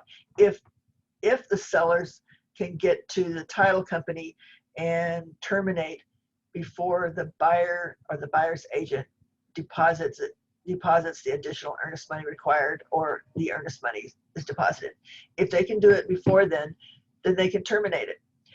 If they don't get it in time and the buyers have gotten the money to the title company before it could get there, then sorry, Charlie, sellers don't have an out there because the buyers made it right before the sellers objected. Mediation, it just says, it used to be a no contract, a couple of versions back, that they could agree to or not to do mediation. It's basically, it says there will be mediation. It talks about attorney's fees. We don't really see that much, but it's saying that a buyer or seller, listing broker, other broker who prevails in any legal proceeding related to this contract is entitled to recover reasonable attorney's fees and all costs of such proceeding. So it's just saying, be careful. If there goes to legal, if you get attorneys involved, you're talking about bigger bucks there. And I think it's just pretty clear about what that says. Escrow, it's just saying escrow agent may require any disbursement made in connection with this contract to be conditioned on escrow agent's collection of good funds acceptable to escrow agent. So it's saying, is the check good? Is it wired? Is it how do they get the money there? Is there a hold on the check because it's a personal check? All those kind of things. It's just saying what the escrow agent can and cannot do, basically. Then it goes into expenses, and it's talking about how any expenses involved in it will be coming out of the escrow funds, the earnest money, prior to it being given back. If there was something ordered on behalf of the client and then they terminated, well, then somebody's got to pay that money for that survey or whatever that was paid. So bottom line is it's going to come out of that earnest money. That's what that says, basically. The demand, this is where we're talking about a demand from the client to the title company demanding the earnest money be released to them. And it's saying if the escrow agent does not receive written objection to the demand from the other party within 15 days, escrow agent may disperse the earnest money to the party making demand. But let me tell you, quite honestly, very seldom, if ever, would they do that because they don't want to wind up having to learn that there was something else involved and actually the other side should have gotten the earnest money. So they're going to wait till both sides agree to release of the earnest money. That's the way that works. Damages, it just says if any party who wrongfully fails or refuses to sign a release of earnest money acceptable to the escrow agent within 7 days of receipt of the request, they will be liable to the other party for damages, the earnest money, and reasonable attorney's fees and all costs of the lawsuit. So it's saying you've got 7 days to agree to release this earnest money, or we need to negotiate splitting it, or we need to just sign it and move on. But it's saying, it gives them a timeline. You got 7 days to decide if you're going to do right or not do right. Escrow agents' notices will be effective when sent in compliance with paragraph 21. And that's when we get to paragraph 21, you'll see what I'm talking about. Notice of objection to the demand will be deemed effective upon receipt by escrow agent. There's little notes about that. I don't have to go all over that. It's pretty simple. Representations, it's just saying if the seller has misrepresented anything or in the contract, such as liens or something, they will be considered in default. Seller may continue to show the property or receive backup offers unless specified in writing that they cannot. So then it goes into federal tax requirements and a foreign person. We have a lot of properties being bought up by people from other countries. That's not a bad thing. It's just a reality. And what it says is, that's great, but when you go to sign it, when you go to sell it, you're going to have to pay taxes on that. And they're going to withhold money for those taxes at title company. That's what that basically says. And the law states it's for properties above $300,000, but in reality, they'll do it for any property. They want that tax money that they got the benefit of having the home ownership, but now they got to do what they're supposed to do. Like we're held accountable if we're citizens of the U.S. The last sentence is in regard to Homeland Security requirements for tracking large amounts of money. That's why title companies don't want suitcases full of money for their money for closing and stuff. They want it, and they want to know where the money came from and how it was acquired, if it was a gift, all that kind of stuff. They want to know where that money came from, and that has to do with title. They handle all that. They're going to get you to sign some papers on it. The lender will too. And then it talked about paragraph 21, notices. This area is used by the title company for any notices to be received by either party, and it's very important to be filled in. So don't be afraid to put the client's information in here, depending on which side you're on, the buyer or the seller. Just dare the other agent to contact your client. They cannot do that. However, if they're sending a notice or an amendment or something to that effect, then they need to send it to this address as well as their agent information that's on the last page of the contract to make sure that they've notified everyone properly. The paragraph was revised to give extra room for additional email addresses or faxes. So this section up here, the first part, is their current address, and their email or fax number, if they still use faxes, go in here, and their phone number, depending on which side you're on. You could also put yours on here, but they already have yours on the last page of the contract, where everybody's, we put the broker information page. I guess it's not the last page, but next to last. So that's important to put that information in there. Okay. 22. This is where all the different documents are noted on here that are attached to this offer. So if it's financed, you're going to have this little checkbox, third-party financing addendum, and that's going to be going with the offer.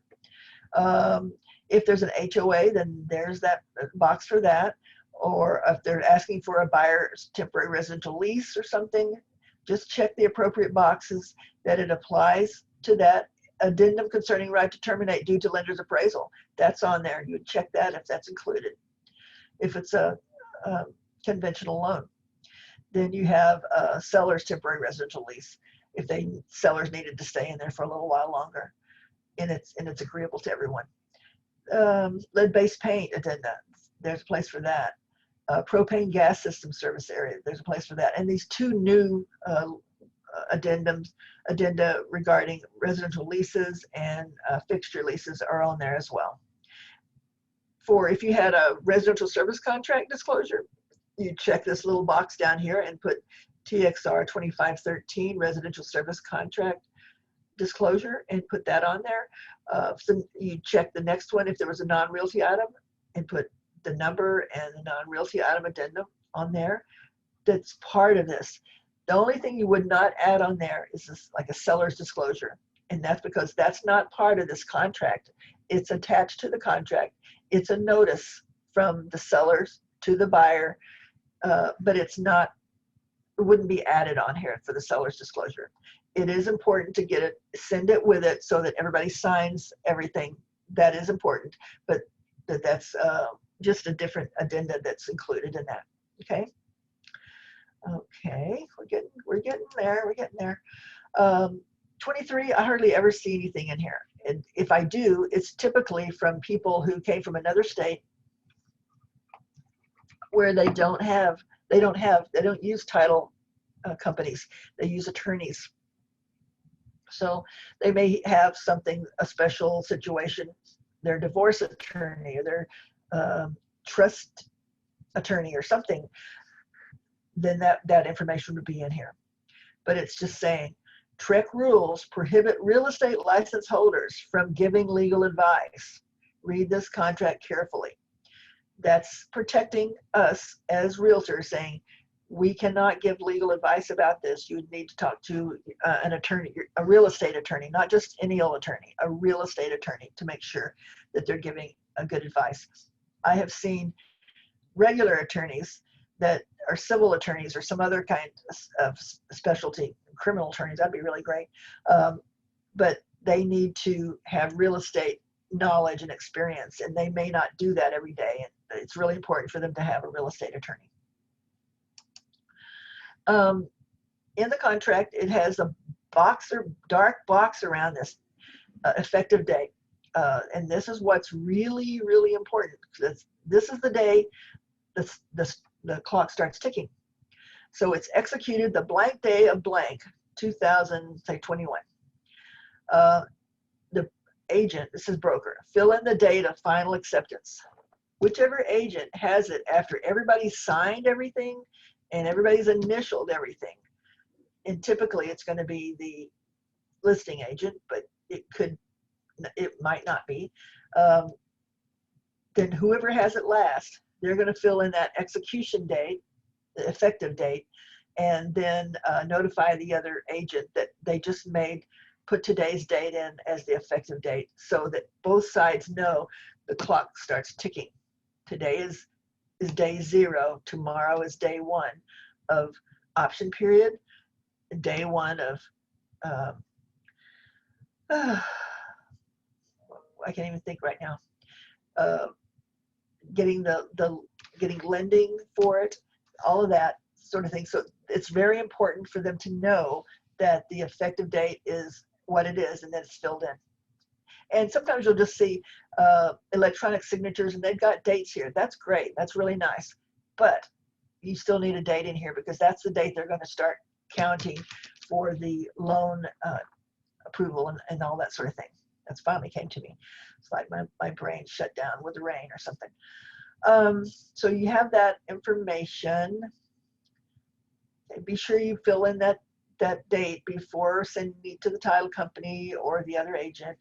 And once it has an effective date in there in that box that we were just looking at here, you never touch this contract again.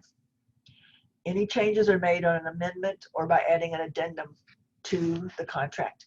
So once that's agreed to, this stays just as it is. Okay. Next we have, this is a really important section, broker information. No signatures are required on here. That's just factual information. So if you were the buyer's agent making an offer, you're going to be over here on this side. Other broker firm, it's going to be Keller Williams Realty. And the license number that goes in here is 492214. That's the LLC, KW Management LLC license number that's associated with that DBA name of Keller Williams Realty. and then you would select buyer only as buyer's agent. You put your name in here and your license number. If you're on a team, you can put the team name here. That's new. They just added that. And your email address and phone number. You'd put in here the licensed supervisor of associate. If you're in this market center, then that would be me.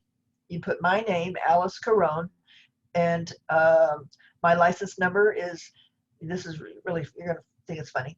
My license number is 336633. Because back then, I just called up Trek and said, give me an easy number to remember. And back then, they would actually talk to you and do that. So that's my number. That's how long ago. It's been 37 years ago. Other broker address, that's where our address and our main phone number goes, the city, state, and zip. Pretty simple, right? And then you'd put over here the selling company, brokerage, and their license number. You'd probably find that on the MLS or some other way, but I think MLS should have it. And then you'd select seller only as seller's agent because you're representing buyer only, they're seller only.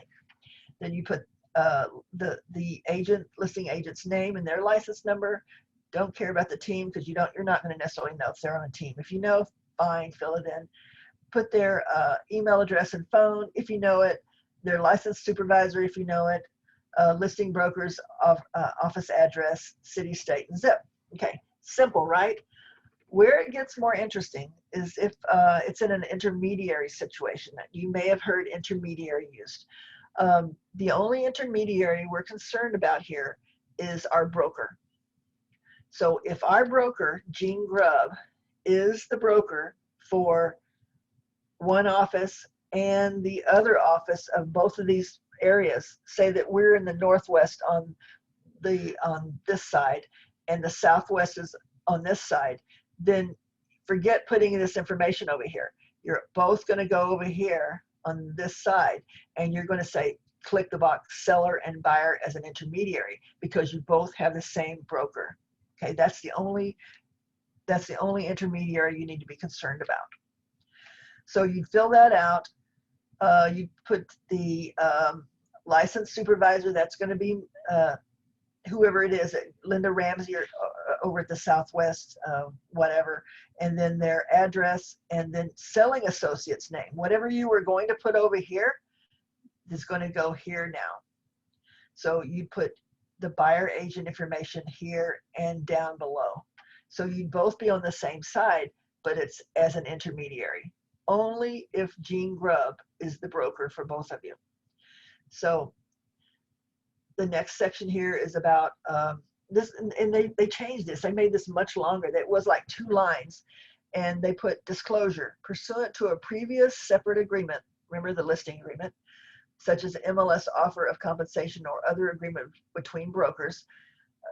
Listing broker has agreed to pay other broker a fee, blank %, or if there's a dollar amount.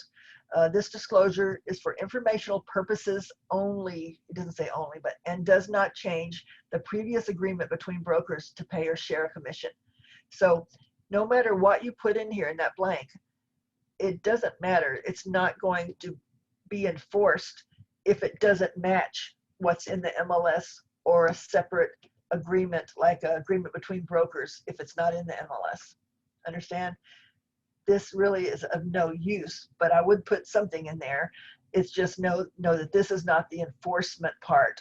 It's the MLS, whatever they had, or the agreement between brokers, because it wasn't ever put in the MLS.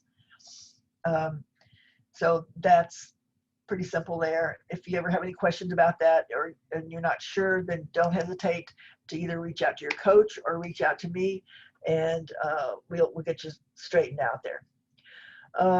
So it just talks about that. And I put down the location.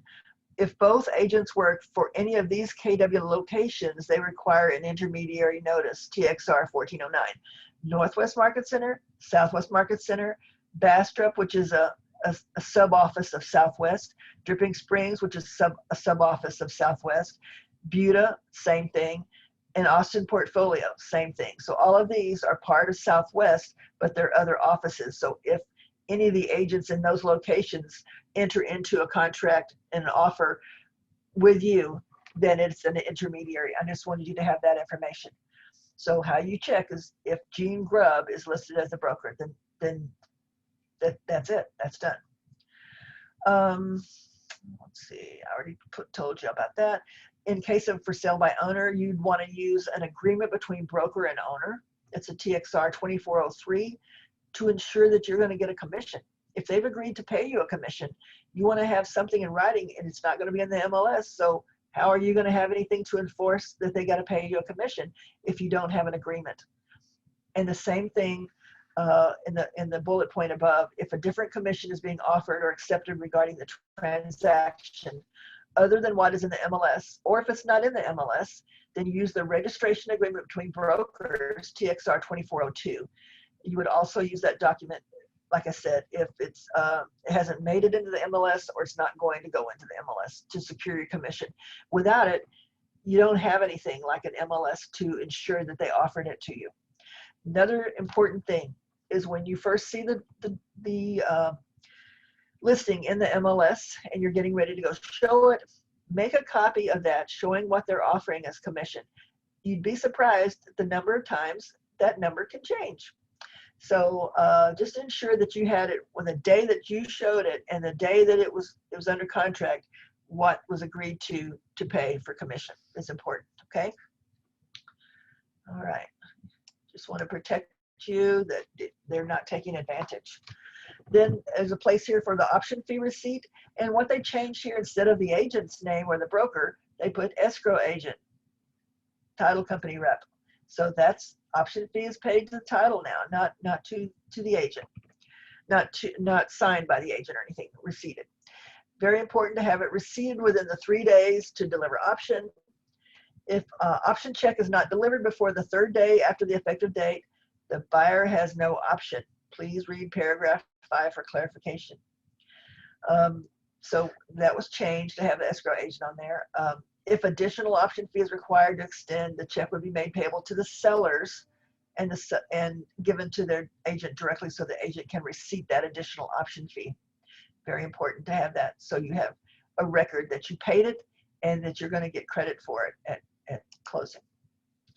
Earnest money receipt, not much has changed there, same thing.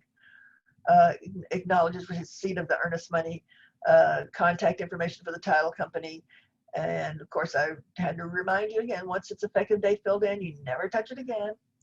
But of course title will receipt it on the contract, and that's okay.